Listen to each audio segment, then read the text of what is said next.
তো বন্ধুরা, কয়েকটা বেড়ালের ভাইরাসের ট্রিটমেন্ট হচ্ছিল কদিন ধরে, তার মধ্যে দুটো বেড়াল এক্সপায়ার করে গেছে।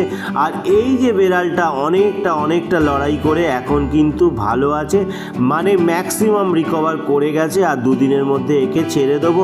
এটাই ভালো লাগে বন্ধুরা, কাউকে একদম খারাপ অবস্থা থেকে রিকভারি করাতে পারলে নিজেরও ভালো লাগে। তো এই বেড়ালটা খাওয়াও শুরু করে দিয়েছে আর হাঁটা চলা শুরু হয়ে গেছে।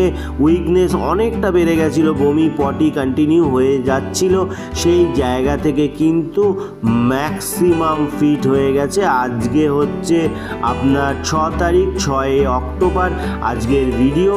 আর এই দুদিনের মধ্যেই একে কিন্তু ছেড়ে দেওয়া হবে। আপনারা বন্ধুরা এই অবলা পশুদেরকে সুস্থ করার জন্য চেষ্টা করুন, অবশ্যই ভালো হয়ে যাবে। যাই হোক, সেলফিটা নিয়ে নিলাম ওর সাথে।